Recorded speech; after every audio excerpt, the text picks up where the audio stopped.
लोकसभा निवडणुकीचे रंग दिवसेंदिवस वाढत चालले असून रायगड मतदारसंघामध्ये महायुतीचे उमेदवार सुनील तटकरे प्रचारामध्ये घेतात. आपल्याकडे काय सांगा? नामनिर्देशन पत्र दाखल झाल्यापासून किंवा त्याच्या अगोदरपासून महायुतीचे उमेदवार त्याने माझी घोषणा झाल्याच्या नंतर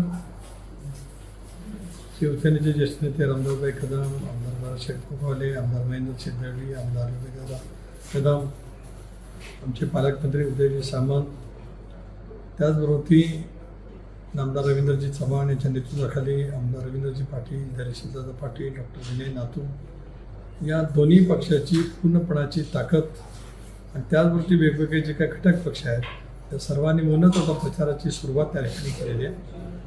मतदारसंघातली माझी तिसरा राऊंड आहे आणि मला प्रचंड प्रमाणावरती उत्साह मतदारांच्या मनामध्ये आणि विशेष करून महिला भगिनींच्या त्यांच्या उपस्थितीच्या माध्यमातून त्या ठिकाणी वाटतो आहे. काय नाही ते प्रचाराच्या दरम्यान नेमके मुद्दे काय? प्रचाराच्या दरम्यान मुद्दा एकच आहे की विकासाचा मुद्दा. गेली 5 वर्ष लोकसभा सदस्य नात्याने केलेलं काम आणि प्रामुख्याने पुढच्या 5 वर्षाचा रोडमॅप हे सगळं मी लोकांच्या समोर त्या ठिकाणी मांडत असतो आणि ते मांडत असतानाच गेली 40 वर्ष सार्वजनिक जीवनामध्ये वावरत असताना विशेष करून या जिल्ह्याचा पालकमंत्री असताना, रायगडचा पालकमंत्री असताना केलेली कामं गेल्या 5 वर्षामध्ये सुद्धा त्यांनी मुंबई गोवा रस्ता त्या कामासाठी आमदार गडकरी साहेबांकडून मिळवलेला 700 कोटी रुपयाचा पहिल्या टप्प्याच्या काँक्रिटीकरणाला निधी, त्याचबरोबर रेल्वे, कोकण रेल्वेचं दुहेरीकरण, इलेक्ट्रिफिकेशन आणि त्याचबरोबर वंदे भारतसारखी जलदगती ट्रेन हे सुरू करणं, पश्चिमारांच्या अद्ययावत पोटीसाठी सुद्धा 1000 कोटी रुपयाचा नियतव्यय सागरमाला योजनेअंतर्गत मिळवला आणि त्याचबरोबर निसर्ग चक्रीवादळ असेल, तोक्ते चक्रीवादळ असेल, महापूर असेल या कालावधीमध्ये सुद्धा जनतेला आवश्यक असणाऱ्या सोयीसुविधा त्याचबरोबर राज्य सरकारची मदत हे करण्यासाठी सतत तत्परता त्या ठिकाणी दाखवली. गेल्या 5 वर्षाचं काळ 4Gचं अत्याधुनिक वेळीचं नेटवर्क उभं करणं हा पुढच्या 5 वर्षाचा रोडमॅप. मुंबई गोवा महामार्ग रखडलेला आहे आणि सातत्याने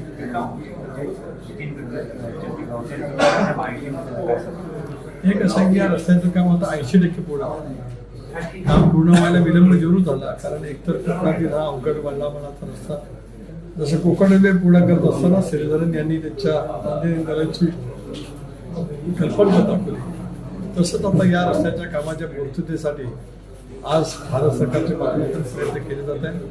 पहिल्या टप्प्याच्या काँक्रिटीकरणाच्या कामाला 700 कोटी रुपयाचा निधी मिळाला. हे काम सुद्धा जवळपास 80% पूर्ण झालेलं आहे. मला असं वाटतं की 2024 अखेरीस 25च्या सुरुवातीला हा रस्ता पूर्णपणाने 4 पदरी वाहतुकीसाठी खुला होईल. आपण तर पाहिलं तर की आता स्वतः विषय आता कुठेतरी अशोक बालक पाठिंबा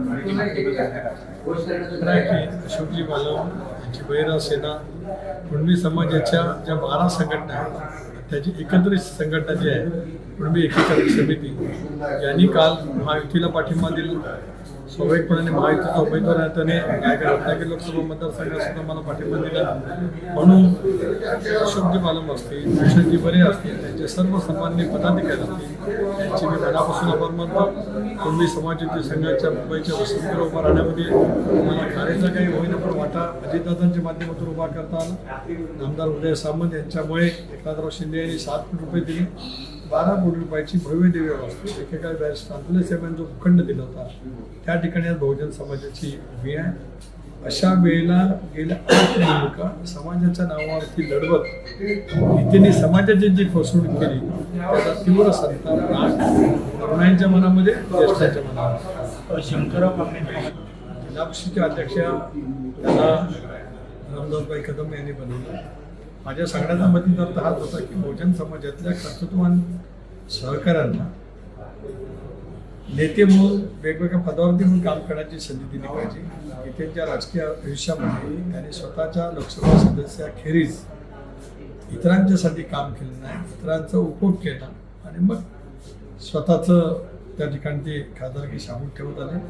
स्वतःच्या सावलीला भिणारी माणसं अशा वेळेचं वाटतं. असाही प्रचार केला होता की सगळं मंत्रीपद असो, खासदारकी असो, आमदारकी असो, तटकरेच्या घरामध्ये हा अपप्रचार आहे गुणवत्तेवरती. एकदा तुम्ही कदाचित म्हणू शकाल माझी मुलगी विधानसभेला 40,000 निवडून आली माझा मुलगा विधान परिषद ज्याला उभा राहिला त्याला राष्ट्रवादी काँग्रेस पक्षाकडे 170 होते, त्याला 750 होतं. त्याच्यामुळे कर्तृत्व असलं की आपण लोक संधी त्या ठिकाणी देतात आणि जे टीका करतात, जे विविध नेते प्रमुखांच्या दिवशी अलिबागच्या जयंत पाटलांनी टीका केली, त्यांचं सारं घराणं राजकीय वेगवेगळ्या पदावरती त्या ठिकाणी काम करतात. मी कधी त्या संदर्भात टीका टिप्पणी केली नाही, पण प्रत्येकाला आपापल्या कर्तृत्वावरती त्या ठिकाणी संधी मिळते. आज मला घरी बसवा असे हे नेते म्हणत असतील, जनतेने मोदी नावाच्या झंझावातात मला 33,000 निवडून दिलं. 2014 केवळ 2100 मतांनी पराभूत झालं, त्याला 2 सुनील तटकरे उभे करण्यात आले होते. यावेळेला तर शिवसेना, भारतीय जनता पक्ष आणि घटक पक्षाचा पाठिंबा असल्यामुळे किमान 2 लाखाच्या फरकाने यावेळेचा विजय मला अपेक्षित आहे. तटकरे साहेब तुम्ही समितीवर होतात आणि आता महायुतीमध्ये कसं वाटतं एकंदरीत विचार करताना किंवा पवार साहेबांची ती आठवण या सगळ्या गोष्टी अजितांवर काम करतात? एक असं आहे की 2014 सालापासूनच भारतीय जनता पक्षावरती सरकारमध्ये जायचं असा निर्णय त्यावेळेला घेतला गेला होता. मी त्या प्रदेशाध्यक्ष होतो. 2016 सुद्धा अशाच पैकी स्थिती त्या कालावधीमध्ये होती. आज राष्ट्रवादी काँग्रेस पक्षाने लोकशाहीच्या माध्यमातून स्वर्गीय चव्हाण साहेबांचा जो विचार होता की बहुजनाच्या हितार्थ सरकारमध्ये असले पाहिजे, ही भूमिका नजरेसमोर ठेवत शिवशाहू फुले आंबेडकरांचा सामाजिक क्षमतेचा वारसा सोबत ठेवत आज आम्ही इंडियामध्ये नरेंद्र मोदी साहेबांच्या नेतृत्वाखाली सहभागी झालो. राज्यामध्ये एकनाथ शिंदेच्या नेतृत्वाखालच्या महायुतीमध्ये सहभागी झालो. आम्ही निर्णय कॉन्शियसली घेतलेला आहे. कॉन्शियस निर्णयाला पुढे नेणं हे आता आमच्या सर्वांचं उद्दिष्ट आहे. पुण्यामध्ये बारामती नेमकं काय काय वाटतं? बारामतीमध्ये लढत पवार विरुद्ध सुरे आहे, त्यामुळे पवार जिंकणार. मग एकंदरीत आता तुम्ही असं म्हणताय, एकंदरीत असं म्हणलं जातं की शरद पवारांनी तटकरे साहेबांना खूप काही नाही, त्याच तटकरे साहेबांनी शरद पवारांची सावली अजितदादांकडे गेलेली आहे. एकंदरीत कुठेतरी हा विश्वास असंही बोलायचं काय? असं आहे की हे टीका टिप्पणी करण्यासाठी होऊ शकतं.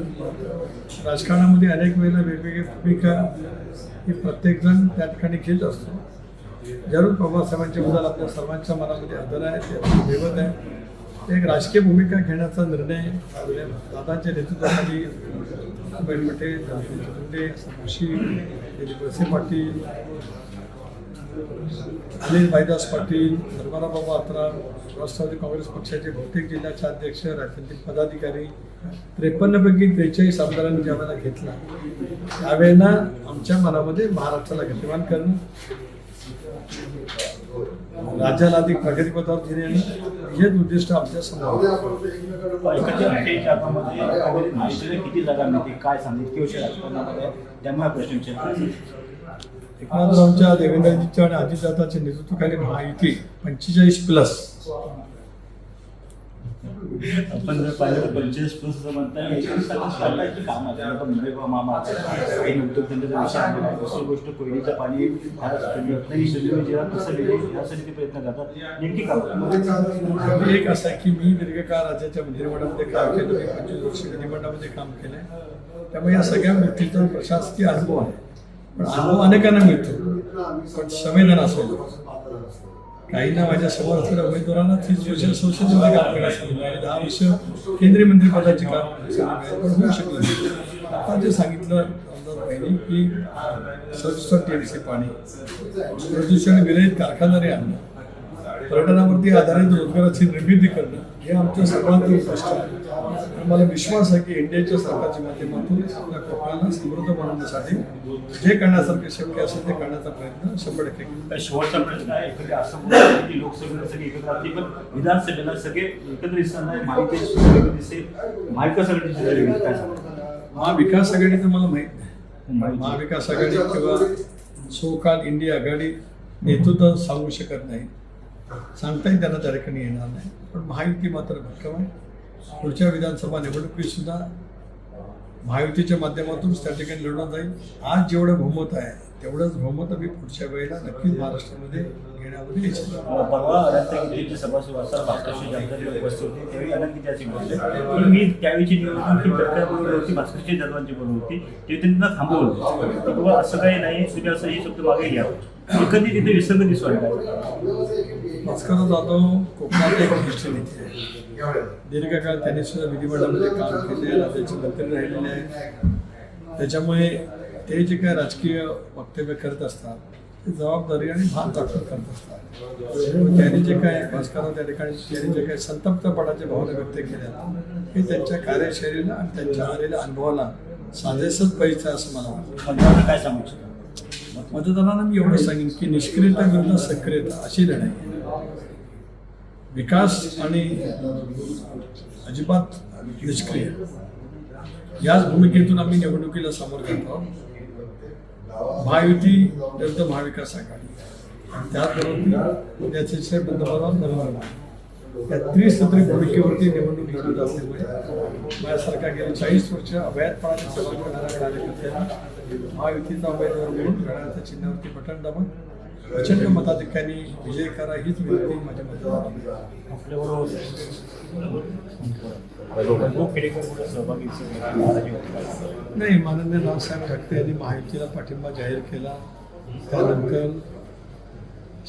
मनसेचे नेते नितीन सरदेसाई, संजय देशपांडे, बाळाजी खेडेकर आणि त्यांची या दोन्ही जिल्ह्यातील प्रमुख सहकारी यांच्या समेत माझी भेट झाली, चर्चाही झाली आणि महायुतीच्या प्रचारासाठी आता ते सज्ज होऊन आज उद्यापासून काम त्या ठिकाणी निश्चित करायला लागतील.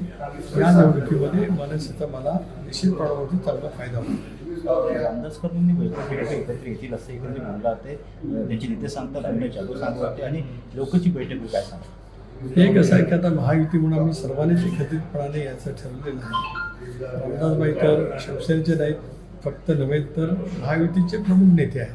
स्वाभाविकपणाने या सगळ्या काही गोष्टी लक्षामध्ये ठेवत हे सगळे नेते मंडळी आपापल्या परीने महायुतीचं पाठबळ कसं वाढेल याचा प्रयत्न करतात. कॅमेरा निसर्षक लोकशाही.